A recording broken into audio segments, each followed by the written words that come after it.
What's up guys? Welcome to AnimeKouhai. If you'd like to help me out, please hit the like button and subscribe to my channel.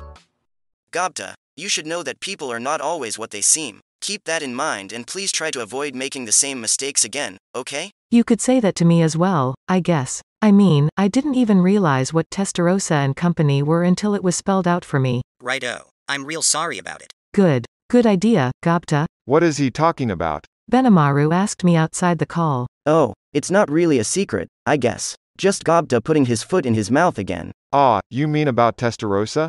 Well, he is maturing, yes, but in the most important parts of his life, not so much. It's not a bad thing for him to get burned now and then. He chuckled at this. By the way, he continued, who were the people that Diablo brought back with him? I sense a certain ominous vibe from the three girls in particular, but Benimaru had accepted them without complaint, because I had clearly given them my seal of approval. But he was still wondering where those ladies came from, no doubt. Then again, these were primals, real bad news in Demondom. Maybe he was better off not knowing. On the other hand, I couldn't just keep it a secret forever, could I? It's hard for me to keep my mouth shut to the very people I trust the most. I was sure Shion didn't know and wouldn't care, but maybe I should tell Benimaru the truth after all. Let me tell you about them in a bit, alright? Benimaru shrugged. Indeed. Not a topic to worry about during a war. And if he was willing to agree to that, time to shift gears. Alright, Datta, we're at war right now. It's good to reflect on your past mistakes, but it won't matter unless you come back alive. Yeah, I know. Is there anything you don't understand about your mission? No problems here, Benimaru. We'll move over to the edge of the forest and rush in just as Gabble launches his attack. Very good. Put everything you have into this. Yes, sir. The fright was gone from Datta's voice. I was sure he'd be able to concentrate on the mission now, and in another few moments, our thought communication conference was over. A few minutes later, the 3rd Corps led by Gabble attacked the tank battalion. Behold my exploits. You slow-moving bastards are no match for us. Gabble was in his usual form, making a big show out of everything he did. I had my concerns about it, but that was just Gabble being Gabble. And indeed, the tanks struggled to react immediately to his force. As Benimaru had predicted, their guns were unable to catch Gabble and his cohorts. That was largely to Gabble's credit. He demonstrated superb command, and everyone reacted to him with perfect coordination. That must have been the result of a great deal of training. While I wasn't paying attention, they had acquired some remarkable skills in air combat. So Team Hirayu was doing a fine job, but the 300 Wyvern riders were putting in a great effort too. I guess we had managed to build up a decent amount of spare riders too. Once we procured some more Wyverns, I figured they'd become a real force to be reckoned with.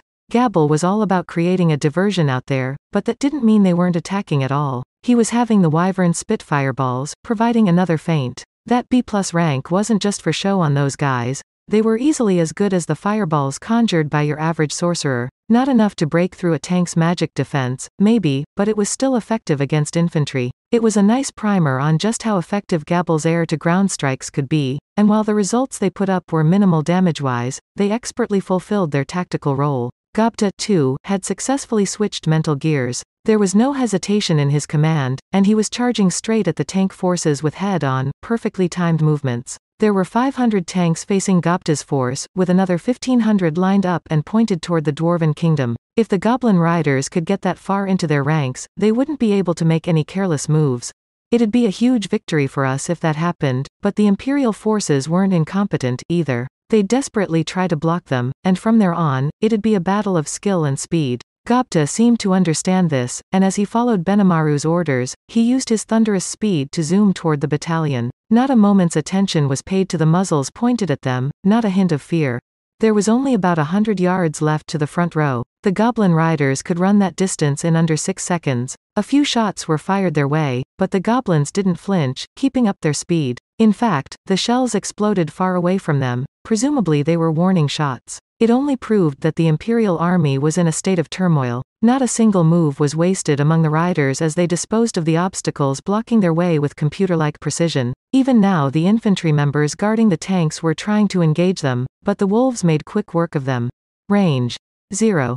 They had successfully approached the tank battalion, their primary target. There was Ranga, running in the lead, Datta looking as manly as he could muster on his back. He gave a silent signal to Gobchi running right behind him, and Gobchi nodded back. The next moment, he split off from the platoon, headed up to a tank turret, and threw a little something inside, a glowing red jewel. This was an element core. Kurabe had manufactured a bunch of empty cores for me, and then I had cherries infuse them with flame magic. Flare bombs, you could call them. But will these work? A resounding explosion shot forth from inside the tank, at its weakest point. If this didn't have the desired effect, we were planning to abort the mission at once. Will this be okay? Do not worry, Rimuru. Trust in our friend Cherries.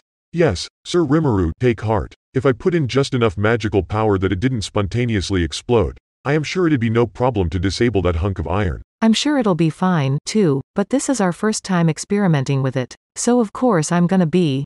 The tank exploded. See? I told you, didn't I? I told you my plan was foolproof. I was the one who came up with this idea, you see. That was why I was so anxious about it. But if it worked, now I wanted to brag about it. Oh, sure, bask in it. That is so like you, Rimuru. I don't need that from either of you. Cherries was tremendously proud of himself. Benimaru and Beretta gave that a resigned chuckle. Sheehan and Diablo just smiled. The second phase of the operation was a success, and now the atmosphere around here was notably more cheerful. So far, this was just a prelude. The next goal was to get deep inside of them, pay no mind to the battalion facing Gapta's force and strike the middle of their army. The goblins ran on, striking at the infantry positioned to protect their tanks' blind spots, like a giant monster swarming across the battlefield in all directions. Their movements, shown on our big screen, had a refined beauty to them. Gapta's sure done it, hasn't he? Now none of those tank guns can target us. I said. No, we can't be too careful. Benimaru cautioned. Depending on their commander, they may shoot at us anyway and accept any collateral damage. That was absurd, but then again, this was war. We had to be prepared for that. Besides, the enemy has air power, too. It's still too early to rest easy. That's right, I thought, turning my gaze to another large screen. Looking at the enemy aircraft on it, I could tell they were increasing their speed. It seemed the Empire could stay in communication with them, one way or another. Once the enemy air force arrived, Gabble would be compelled to deal with them, leaving the Goblin Riders isolated on the battlefield. After that took place, it was a race against time. We needed decisive results while we could get them.